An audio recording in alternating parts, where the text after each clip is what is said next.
ఈ ప్రపంచంలో ఉన్న చాలా మంది తొందరగా ఎక్కువ డబ్బు సంపాదించి తక్కువ ఏజ్ లోనే రిటైర్ అయిపోయి లైఫ్ ని ఎంజాయ్ చేయాలనుకుంటారు. ఈ డ్రీమ్ మనలో చాలా మందికి ఉంటుంది, అవునా?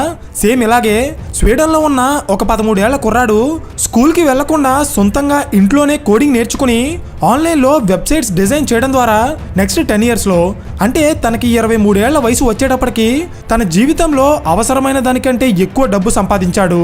ఆ డబ్బుతో తన లైఫ్ ని ఎన్నో రోజుల పాటు ఎంజాయ్ చేశాక లైఫ్ మీద బోర్ కొట్టి జీవితంలో ఏదైనా పనికొచ్చే పని చేయాలనే ఇంటెన్షన్ తో 23 ఏళ్ల కుర్రాడు స్టార్ట్ చేసిన ఒక చిన్న స్టార్ట్అప్ కంపెనీ ఈ రోజు మ్యూజిక్ ఇండస్ట్రీలో యాపిల్ కంపెనీని కూడా దాటేసి ప్రపంచంలోనే అతిపెద్ద మ్యూజిక్ స్ట్రీమింగ్ ప్లాట్ఫామ్ గా మారింది. అదే స్పాటిఫై.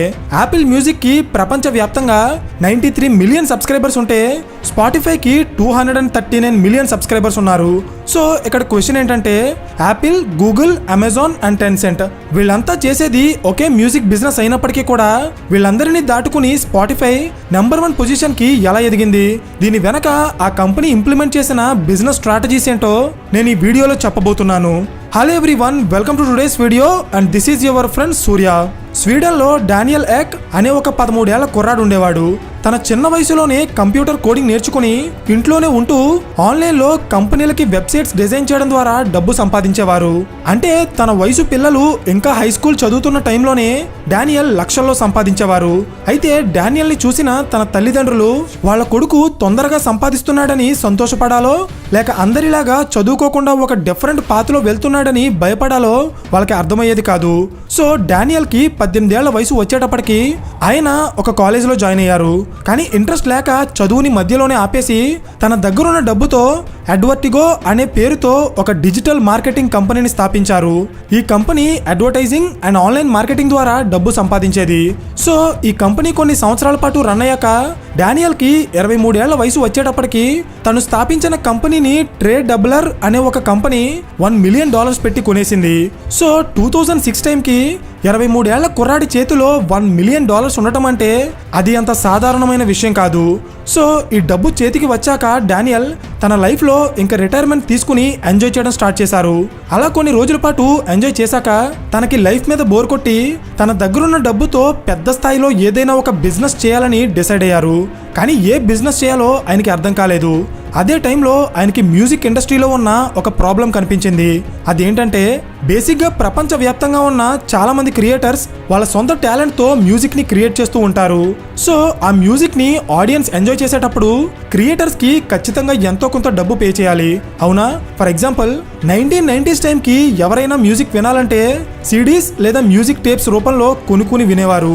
కానీ 2001 టైంకి ఏం జరిగిందంటే ప్రపంచవ్యాప్తంగా కంప్యూటర్స్ అలాగే ఇంటర్నెట్ యూసేజ్ పెరగడం వల్ల మ్యూజిక్ని డబ్బులు పే చేయకుండా ఇంటర్నెట్ నుండి ఫ్రీగా డౌన్లోడ్ చేసుకోవడం అండ్ అలా డౌన్లోడ్ చేసిన మ్యూజిక్ని ఒకరి నుండి ఒకరు షేర్ చేసుకునేవారు. దీనివల్ల పైరసీ అలాగే ఇల్లీగల్ యాక్టివిటీస్ పెరిగిపోయాయి. దీనికి కారణం నాప్స్టార్ అనే ఒక అప్లికేషన్. ఈ అప్లికేషన్ని యూజ్ చేసి ఎవరైనా సరే ఈజీగా MP3 ఫైల్స్ని షేర్ చేసుకోవచ్చు. సో ఈ నాప్స్టార్ వచ్చాక ప్రజలు మ్యూజిక్ ఫైల్స్ని డబ్బు పెట్టి కొనడం మానేసి సింపుల్గా ఇంటర్నెట్ నుండి డౌన్లోడ్ చేయడం, నాప్స్టార్ ద్వారా వేరే వాళ్ళకి షేర్ చేయడం లాంటి ఇల్లీగల్ యాక్టివిటీస్ చేసేవారు. దీనివల్ల singers, music directors and music production companies అప్పట్లో సుమారు $12.5 బిలియన్ నష్టపోయాయి. సో మ్యూజిక్ ప్రొడక్షన్ కంపెనీలు అన్నీ కలిసి ఈ నాప్స్టార్ అనే అప్లికేషన్ మీద కోర్టులో కేసులు ఫైల్ చేసి దాన్ని 2001లో మూయించేశారు. కానీ అప్పటికే ప్రజలు దానికి అలవాటు పడిపోవడం వల్ల నాప్స్టార్ మూతపడిన తర్వాత కూడా అలాంటి అప్లికేషన్స్ చాలా వచ్చాయి. దీనివల్ల ప్రతి సంవత్సరం మ్యూజిక్ ప్రొడక్షన్ కంపెనీస్ యొక్క ఆదాయం పడిపోతుంది. సో ఇక్కడ మీరు గమనిస్తే మ్యూజిక్ ఇండస్ట్రీలో పైరసీ అనే ఒక ప్రాబ్లం వచ్చింది. ఇది గమనించిన డానియల్ ఈ ప్రాబ్లంని సాల్వ్ చేయాలని డిసైడ్ అయ్యారు. అంటే ప్రజలకి ఇష్టమైన హై క్వాలిటీ మ్యూజిక్ని ఈజీగా యాక్సెస్ చేయగల ఒక ప్లాట్ఫామ్ని క్రియేట్ చేయాలి. At the same time audience music వింటున్నందుకు వాటి క్రియేటర్స్కి కూడా డబ్బులు వెళ్ళాలి. అంటే ఒకవైపు ఆడియన్స్ అండ్ మరోవైపు క్రియేటర్స్ వీళ్ళిద్దరికీ కూడా న్యాయం జరిగేలా ఒక ప్లాట్ఫామ్ని క్రియేట్ చేయాలి. అండ్ ఆ ఆలోచన నుండి పుట్టిందే స్పాటిఫై. సో ఇక్కడ మీకు తెలియాల్సిన విషయం ఏంటంటే స్పాటిఫై కంపెనీ మ్యూజిక్ ఇండస్ట్రీలో ఉన్న పైరసీని ఎలిమినేట్ చేయాలి అనే ఇంటెన్షన్తో పుట్టింది. అంటే దొంగతనంగా కాకుండా కంపెనీల నుండి ఒరిజినల్ మ్యూజిక్ని కొని ఆడియన్స్కి అందించడానికి ట్రై చేసింది. కానీ మొదట్లో స్పాటిఫైని నమ్మి ఏ మ్యూజిక్ ఆర్టిస్ట్ కానీ ప్రొడక్షన్ కంపెనీ కానీ స్పాటిఫైకి వాళ్ళ మ్యూజిక్ని ఇచ్చేవారు కాదు. అంటే లిటరల్గా స్పాటిఫైని మొదట్లో అసలు ఎవరూ నమ్మలేదు. సో డానియల్ అండ్ తన పార్ట్నర్ అయిన మార్టిన్ లోరెన్జోన్కి ఆ సిచ్యువేషన్లో ఏం చేయాలో అసలు అర్థం కాలేదు. ఎందుకంటే స్పాటిఫై పైరసీని అరికట్టాలంటే వాళ్ళ దగ్గర ఒరిజినల్ మ్యూజిక్ కావాలి. కానీ ఏ కంపెనీ కూడా వాళ్ళకి ఒరిజినల్ మ్యూజిక్ ఇవ్వడానికి ఒప్పుకోకపోతే వాళ్ళు అసలు ఒక మ్యూజిక్ ప్లాట్ఫామ్ని ఎలా బిల్డ్ చేస్తారు? మీకు లాజిక్ అర్థమైందా? సో ఇంకా చేసేదేం లేక డానియల్ అండ్ మార్టిన్ క్లయింట్స్ని ఒప్పించడానికి ఫస్ట్ టైం ఒక కన్నింగ్ ఐడియాని ఇంప్లిమెంట్ చేశారు. అదేంటంటే స్పాటిఫై యొక్క ఒరిజినల్ వెర్షన్ని క్రియేట్ చేసే ముందు వీళ్ళిద్దరూ కలిసి ఒక ప్రోటోటైప్ని డిజైన్ చేశారు. కానీ దానికి కూడా మ్యూజిక్ కావాలి కదా. సో ఆ మ్యూజిక్ కోసం వీళ్ళు ఇంటర్నెట్లో ఉన్న పైరసీ వెబ్సైట్స్ నుండి సాంగ్స్ని డైరెక్ట్గా డౌన్లోడ్ చేసి ఆ సాంగ్స్ని స్పాటిఫై ప్రోటోటైప్ ప్లాట్ఫామ్లో పెట్టి అప్పుడు దాన్ని తీసుకెళ్లి క్లయింట్స్కి చూపించారు. అంటే అసలు స్పాటిఫై ఎలా వర్క్ అవుతుందో క్లయింట్స్కి మాటల్లో కాకుండా చేతల్లో చూపించారన్నమాట. సో ఇది చూసిన చాలా మ్యూజిక్ కంపెనీలు అలాగే ఆర్టిస్టులు వాళ్ళ ఒరిజినల్ మ్యూజిక్ని స్పాటిఫైకి ఇవ్వడానికి ఒప్పుకున్నారు. ఫైనల్గా 2008లో స్పాటిఫై అఫీషియల్గా లాంచ్ అయింది. బట్ ఇక్కడ మీరు గమనిస్తే నిజానికి పైరసీని అంతం చేయడానికే స్పాటిఫైని కనిపెట్టారు. కానీ అన్ఫార్చునేట్లీ మొదట్లో స్పాటిఫైని ఎవరూ నమ్మకపోవడం వల్ల వాళ్ళు అదే పైరసీ సాంగ్స్ని యూజ్ చేసి పైకి రావాల్సి వచ్చింది. లాజిక్ అర్థమైందా? సో ఇప్పటి వరకు అసలు స్పాటిఫై కంపెనీ ఎలా స్టార్ట్ అయిందో చూసాం. అయితే ఇప్పుడు అసలు ఈ కంపెనీ యొక్క బిజినెస్ మోడల్ ఏంటో చూద్దాం. స్పాటిఫై కంపెనీ మొదట్లో ఆడియన్స్కి ఫ్రీ మ్యూజిక్ ప్రొవైడ్ చేసేది. సో ఫ్రీగా మ్యూజిక్ ఇస్తే ఆ కంపెనీకి డబ్బులు ఎలా వస్తాయి అనుకుంటున్నారా? చెప్తా చూడండి. స్పాటిఫైలో మ్యూజిక్ వింటున్నప్పుడు మధ్యలో కొన్ని యాడ్స్ ప్లే అవుతాయి. సో ఆ యాడ్స్ నుండే స్పాటిఫై కంపెనీ డబ్బు జనరేట్ చేసి ఆ డబ్బునే మ్యూజిక్ కంపెనీస్కి రెమ్యూనరేషన్గా ఇచ్చేది. కానీ ఈ డబ్బు చాలకపోవడంతో కొన్ని పెద్ద పెద్ద కంపెనీలు స్పాటిఫైకి మ్యూజిక్ ఇవ్వడానికి నిరాకరించేవి. సో ఈ ప్రాబ్లమ్ని సాల్వ్ చేయడానికి డానియల్ అండ్ మార్టిన్ వీళ్ళిద్దరూ కలిసి స్పాటిఫైలో ఒక ఫ్రీమియం బిజినెస్ మోడల్ని ఇంప్లిమెంట్ చేశారు. అంటే స్పాటిఫైని మీరు ఫ్రీగా యూజ్ చేసుకోవచ్చు, అలాగే డబ్బు కట్టి ప్రీమియం సర్వీసెస్ని కూడా యూజ్ చేసుకోవచ్చు. ఫర్ ఎగ్జాంపుల్ స్పాటిఫై ఫ్రీ వెర్షన్లో మనం సాంగ్స్ వింటున్నప్పుడు మధ్యలో యాడ్స్ ప్లే అవుతాయి. కానీ ప్రీమియం వెర్షన్లో యాడ్స్ లేకుండా అడిషనల్ ఫీచర్స్ ఉంటాయి. సో స్పాటిఫై కంపెనీ ఫ్రీ వెర్షన్లో యాడ్స్ ప్లే చేయడం ద్వారా డబ్బు సంపాదిస్తే ప్రీమియం వెర్షన్లో కస్టమర్స్ నుండి డైరెక్ట్గా మనీ కలెక్ట్ చేయడం ద్వారా డబ్బు సంపాదిస్తుంది. దీన్నే ఫ్రీమియం బిజినెస్ మోడల్ అంటారు. ప్రెజెంట్ ఇదే బిజినెస్ మోడల్ని Jio Saavn, YouTube, Zoom and Canva లాంటి ఎన్నో ప్లాట్ఫామ్స్ యూజ్ చేస్తున్నాయి.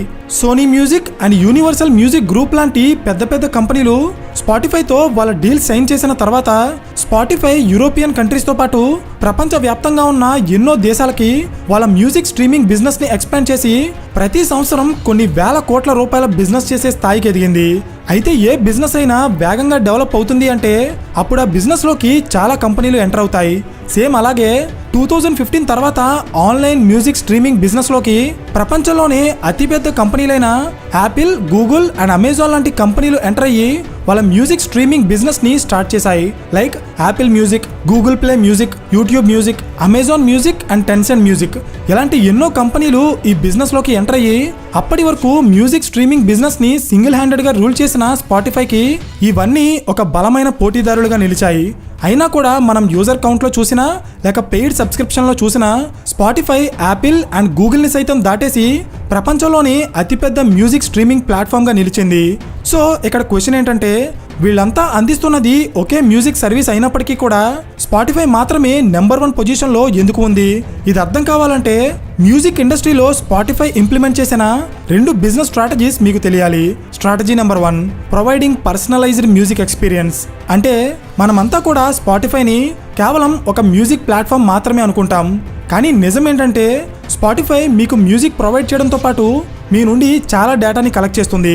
ఫర్ ఎగ్జాంపుల్ మీరు ఎక్కడ ఉంటారు, మీ లాంగ్వేజ్ ఏంటి, మీరు ఏ టైప్ ఆఫ్ మ్యూజిక్ ఎక్కువగా వింటారు, మీరు ఎలాంటి సాంగ్స్ని రిపీటెడ్గా వింటున్నారు, ఎలాంటి సాంగ్స్ని స్కిప్ చేస్తున్నారు, ఇలా మీరు తెలిసి తెలియకుండా చేసే ప్రతి యాక్టివిటీని స్పాటిఫై వెనుకున్న ఆల్గరిథం చాలా క్లియర్గా స్కాన్ చేసి దాని నుండి డేటాని కలెక్ట్ చేస్తుంది. సో ఈ డేటాతో ఏం చేస్తుంది అనుకుంటున్నారా? చెప్తా చూడండి. ఈ డేటా మొత్తం యూజ్ చేసి స్పాటిఫై యూజ్ చేస్తున్న ప్రతి వ్యక్తికి వాళ్ళ టేస్ట్కి తగ్గట్టుగా వాళ్ళ లోకాలిటీ అలాగే అక్కడ ఉన్న ప్రజల యొక్క ఇంట్రెస్ట్లని బేస్ చేసుకుని వాళ్ళ యాప్లో పర్సనలైజ్డ్ మ్యూజిక్ ప్లేలిస్ట్లని క్రియేట్ చేస్తుంది. అందుకే స్పాటిఫైని రెగ్యులర్గా యూజ్ చేసే వాళ్ళకి వాళ్ళ టేస్ట్కి తగ్గట్టుగా స్పాటిఫై ప్లేలిస్ట్ క్రియేట్ చేసి హోమ్ స్క్రీన్ మీద సజెస్ట్ చేస్తుంది. సింపుల్గా చెప్పాలంటే స్పాటిఫైలో మీకు నచ్చిన మ్యూజిక్ని మీరు వెతకడం కాదు, ఆ మ్యూజిక్కే మిమ్మల్ని వెతుకుతూ మీ స్క్రీన్ మీదకి వస్తుంది. దీన్ని పర్సనలైజ్డ్ మ్యూజిక్ ఎక్స్పీరియన్స్ అంటారు. ఈ స్ట్రాటజీ స్పాటిఫైలో ఉన్న ఫ్రీ యూజర్స్ని ప్రీమియం యూజర్స్గా మార్చడానికి చాలా యూజ్ అయింది. Next strategy number 2, podcast. ఏ బిజినెస్లో అయినా కాంపిటీషన్ పెరిగినప్పుడు అందరూ చేసేదే మనం కూడా చేస్తే ఇంకా బిజినెస్లో నెంబర్ 1గా ఉండటం అనేది చాలా కష్టం. ఎప్పుడూ కూడా కొత్త కొత్త ఆపర్చునిటీస్ని ఎక్స్ప్లోర్ చేస్తూ యూజర్స్కి బెటర్ ఎక్స్పీరియన్స్ ఇవ్వడానికి ట్రై చేస్తూ ఉండాలి. అప్పుడే ఆ కంపెనీ లాంగ్ రన్లో సస్టైన్ అవుతుంది. ఫర్ ఎగ్జాంపుల్, మ్యూజిక్ ఇండస్ట్రీలో ఉన్న అన్ని కంపెనీలు సేమ్ బిజినెస్ చేస్తుంటే స్పాటిఫై మాత్రం ఇంకా ఎన్ని రోజులని మ్యూజిక్ మీద అలాగే ప్రొడక్షన్ కంపెనీల మీద ఆధారపడతామని చెప్పి 2019 నుండి ఈ కంపెనీ పాడ్కాస్ట్ల మీద చాలా ఎక్కువ డబ్బు ఇన్వెస్ట్ చేసి ఎక్స్క్లూజివ్గా స్పాటిఫైలో మాత్రమే దొరికే కాంటెంట్ని క్రియేట్ చేసింది. అంటే చాలా మంది famous personalities, celebrities and leaders యొక్క పాడ్కాస్ట్లు స్పాటిఫై కంపెనీ వాళ్ళ ప్లాట్ఫామ్లో పెట్టడం వల్ల ఆడియన్స్ కేవలం మ్యూజిక్ కోసం మాత్రమే కాకుండా పాడ్కాస్ట్ లాంటి అడిషనల్ ఫీచర్స్ చూసి వేరే మ్యూజిక్ స్ట్రీమింగ్ ప్లాట్ఫామ్స్తో పోలిస్తే స్పాటిఫైనే ఎక్కువ ప్రిఫర్ చేసేవారు. అందుకే ప్రపంచంలో ఎన్ని మ్యూజిక్ స్ట్రీమింగ్ ప్లాట్ఫామ్స్ ఉన్నా అందులో స్పాటిఫైకే ఎక్కువ యూజర్ బేస్ ఉంది. సో ఫైనలీ ఒకప్పుడు ఇంటర్నెట్లో ఉన్న పైరసీ ప్రాబ్లమ్ని ఎలిమినేట్ చేయాలి అనే ఇంటెన్షన్తో స్టార్ట్ అయిన ఒక చిన్న స్టార్టప్ కంపెనీ ఈరోజు యాపిల్ అండ్ గూగుల్ లాంటి పెద్ద పెద్ద కంపెనీలతో పోటీ పడుతూ ప్రతి సంవత్సరం సుమారు $14 బిలియన్ బిజినెస్ చేస్తుంది. అర్థమైందా? సో ఈ వీడియో మీకు ఇన్ఫర్మేటివ్గా అనిపిస్తే ఖచ్చితంగా లైక్ చేసి ఇలాంటి మరిన్ని బిజినెస్ కేస్ స్టడీస్ కోసం ఛానల్ని సబ్స్క్రైబ్ చేయండి. So thank you for watching and I will see you in the next video. Till then this is your friend Surya signing of.